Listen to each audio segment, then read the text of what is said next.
Hello, twongeye kubasuhuza tubifuriza amahoro y'Imana. Uyu munsi rero tugiye kuganira ku nkuru nziza cyangwa se ku rundi ruhande ibabaje y'uyu mutegarugori.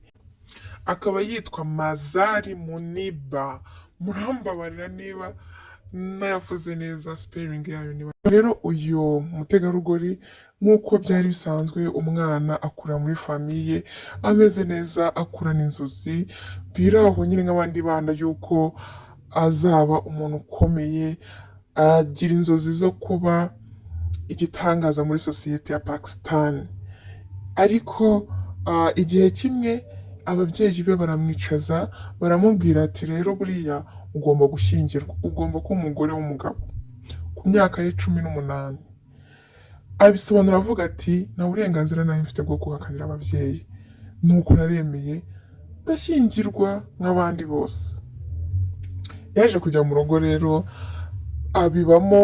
arubamo imyaka 2 igera atarabyarana n'umugabo we, ari nabwo bari mu nzira batwaye imodoka, umugabo watwaye imodoka igihe kubera ko byari mu gihe cy'imvura, imvura yari irimo kugwa, imodoka yagize ikibazo iranyerera hanyuma igira impanuka. Ikoze impanuka umutware we yabashije kuva mu modoka ariko uyu mwari we ntabwo yayivuyemo ahubwo kubera yari yakomeretse we ntabwo yagize chance zo kuba yakwiramira yenda ngo nakomereke ariko nyine impanuka nyine yarabaye we bimuberaho ibintu bibi cyane, aho abantu bose babibonaga bakavuga ati uyu warapfiramo, murabizi impanuka zabaye hari abavuga byinshi ariko wundi uba uri ku mwuka wa nyuma we aba yumva ibyo barimo kuvuga, uri kumva atabasha kwikuramo, biba ibintu bikomeye kuko byari nijoro nta ambulance bari bubone aho hafi, nta butabazi bw'ibanze bari bubashe kubona. Finali rero ubutabazi bwarabonetse bamujyana kwa muganga. Kwa muganga yamazeyo amezi 2 n'ibyumweru, ntabwo byoroshye kumara mu bitaro icyo gihe kingana gutyo. Yari yaravunitse ku rwego rw'uko ingingo ze zimwe na zimwe zidakora. Rimwe rero aho avuga mu nkuru ze ukumva ko bibabaje cyane ku mutima, umuganga umwe yaraje aramubwira ati ukunda gushushanya ariko ndagira ngo umenyeshe yuko utazongera gushushanya kubera ko ukuboko kwe ingingo ze nyine zitakundaga zari zarangiritse. Ibyo ngibyo bifata nk'ibisanzwe, aravuga ati okay nta kibazo. Undi munsi muganga nawe arongera aravuga ati rero buriya kubera ko bimeze uku nguku ntabwo uzabyara, ntabwo uzahaguruka nyine ntabwo uzongera kugenda.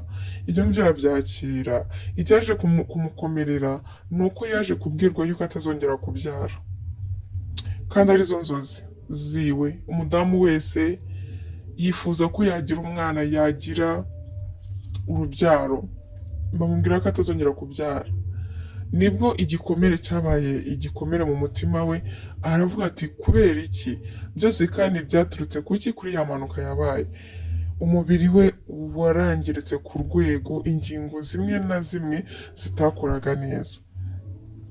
Atangira kwitotomba mu mutima we, kubera iki njyewe, abaza mama we ati kubera iki njyewe mama, ntabwo nzongera kubyara, sinzagenda, sinzashushanya, nta kintu na kimwe nshoboye gukora, none kubera iki naba ndiho?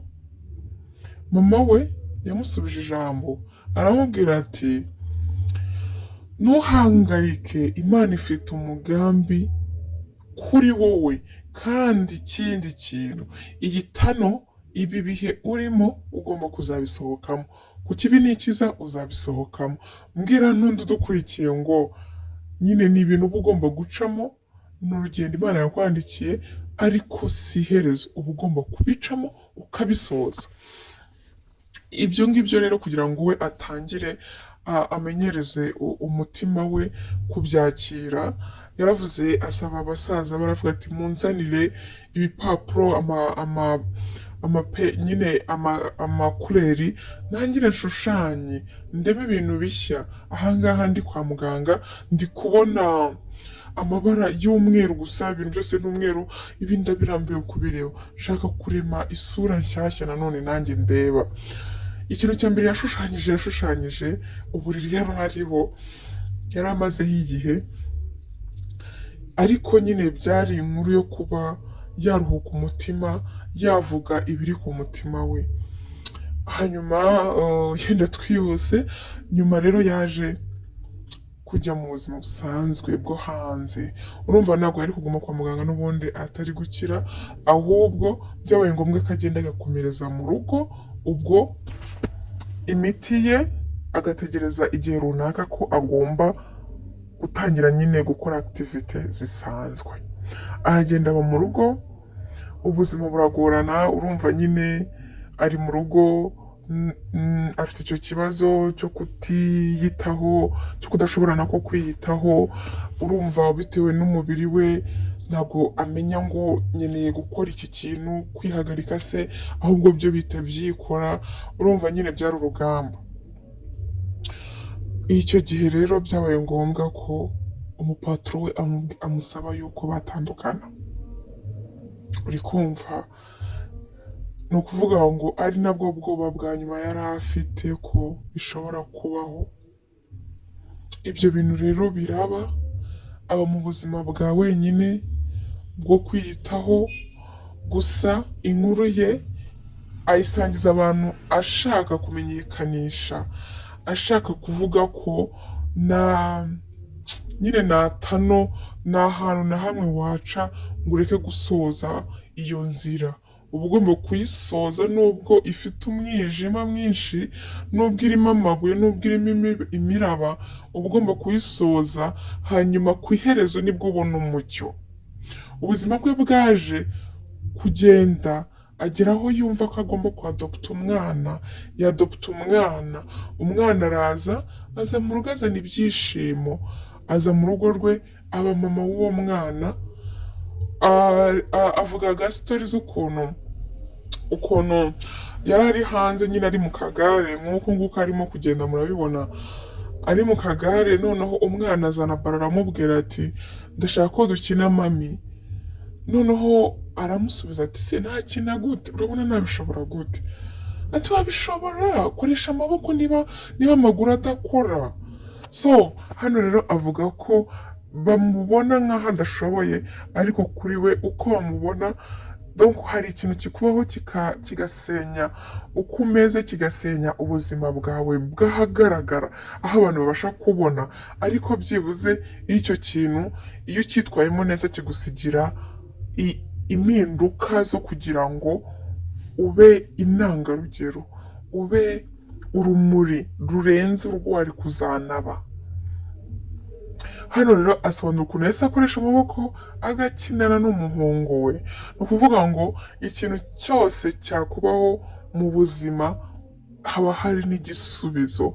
We agasobanura avuga ngo ntago ibibazo biturusha, ntago ari byinshi kuri twe, ahubwo ni uko tubura uko tubikemura. Ibyo ngibyo bikaduhereza imbaraga zo gutsikamirwa, kandi mu by'ukuri wishatsemo ibisubizo, ibibazo byasibangana burundu. Hano rero atubwira yuko yatangiye nyine avuga sitori yiwe, birangira abaye umuntu ukomeye. Ubu ni umuntu afite foundation y'abagore, baramutumira agatanga speech yiwe, afite ikigo cy'abana afasha,